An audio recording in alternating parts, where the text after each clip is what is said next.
হাতত বাহৰ গাজ মনতে ভাবিছো জুতিৰে বনাম আজিৰ খাজ কিন্তু অকলে নোৱাৰি আকৌ কৰিব সকলো কাজ হে মালতিক কলো বাচনখিনিয়ে মাজ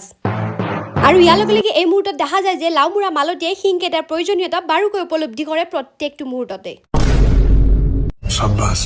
আৰু ইয়াৰ লগে লগে কেমেৰাত বন্দী হল এক শিহৰণকাৰী অভূতপূৰ্ব দৃশ্য যেতিয়া ভক্ষকে হয় ৰক্ষক মানে মাছ পহৰা দি থকা মেকুৰীজনী আনফালে আকৌ আমাৰ ঘৰত ছাগলী পোৱালীজনীয়ে ঘাঁহ খাই থকা দৃশ্য কেমেৰাত বন্দী আৰু ইয়াৰ সমান্তৰালভাৱে দৃষ্টিগোচৰ হয় ধান ৰুই বোকাত লুটুৰ পুটুৰ হৈ অহা দগেশ ভাই আৰু এইজন হৈছে আমাৰ ঘৰৰ মুখ্য সদস্য যিজনে মোক ৰোজ কৰা ছাবজেক্টটোত PhD কৰি থৈ দিছে ব্যক্তিজন আপোনালোকৰ বাৰু মনত আছেনে আৰু ইয়াৰ লগে লগে এতিয়া আহো বাঁহ গাজৰ আনবক্সিং প্ৰক্ৰিয়াটোলৈ আৰু এয়া কোনো সাধাৰণ আনবক্সিং প্ৰক্ৰিয়া বুলি ভাবাৰ ভুল নকৰিব কাৰণ এনেকুৱা লাগিছে যেনিবা বস্ত্ৰহৰণহে কৰি আছো এটাৰ পাছত আনটো তৰপ ওলাইয়ে আছে মানে আৰু যিহেতুকে আনবক্সিং হৈ গ'ল এতিয়া কাটি লৈ কুটি লৈ ৰুকি লৈ চুচি লৈ সম্পূৰ্ণ আপোনাৰ নিজৰ ওপৰত আৰু লগতে বৰ্তমানৰ কথাই নাভাবি ভৱিষ্যতৰ কথা মন কৰি ধন নোৱাৰিলেও গাজ অলপে সঞ্চয় কৰাৰ কথা মনতে ভাবিলো আৰু সেই কথা মতে কাম মন্ত্ৰ মতেহে চলি যাম আৰু ইয়াৰ লগে লগে তেজপাতেৰে হ'ল আজি ৰন্ধন প্ৰক্ৰিয়াৰ অনুষ্ঠানৰ মুকলি আৰু তাৰ খন্তেক সময় পাছতে উপস্থিত হ'ল পিয়াজ আৰু জলকীয়াৰ দল দলীয়ভাৱে কাৰ্যভাগ সম্পন্ন কৰিবলৈ আগবাঢ়ি আহিল জলকীয়া আৰু পিয়াজৰ দল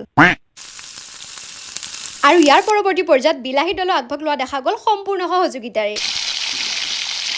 আৰু এনেধৰণে আৰম্ভ হৈ গ'ল ৰং খনা প্ৰক্ৰিয়াটো আৰু এইখিনিতে মই জনী জীৱনত চেঁচা পানী ঢালিলেও কিন্তু আঞ্জাত গৰম পানীহে ঢালো আৰু এইখিনিতে মন কৰিবলগীয়া কথাটো হ'ল নিজৰ জীৱনত ৰং নাথাকিলেও কিন্তু তৰকাৰী ধুনীয়া কৰি ৰং সানিব জানো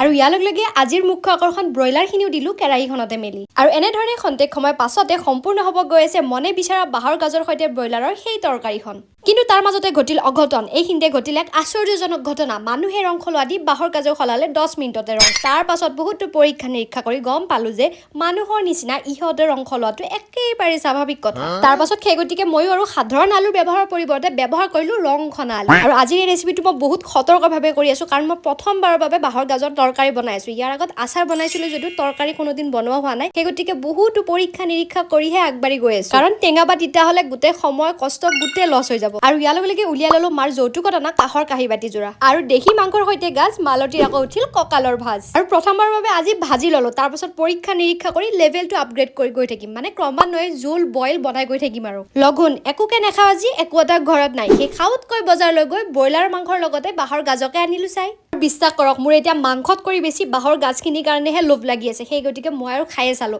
আৰু চুবাই খাই ইমান বেছি ভাল লাগে অকণমান টেঙা ভাৱ আহে যিটোৰ কাৰণে খাবৰ কাৰণে আৰু বেছি ভাল লগা হয় আৰু তৰকাৰীখন বেছি সোৱাদ লগা হয় আৰু বাকী বেছি পলম নকৰি এতিয়া আহো ৰিভিউ প্ৰক্ৰিয়াটোলৈ আৰু যিহেতুকে আমাৰ ঘৰৰ মুখ্য সদস্যজনে মোক ৰোজ কৰা ছাবজেক্টটোত PhD কৰি থৈ দিছে সেই গতিকে ৰিভিউ প্ৰক্ৰিয়াটো আৰম্ভ কৰোঁ তেওঁৰ পৰাই আৰু ইয়াৰ লগে লগে মুখ্য সদস্যৰ ৰিভিউ আৰু মালতীৰ প্ৰতিক্ৰিয়াৰে আজি ভিডিঅ'টি সমাপ্তি বাই বাই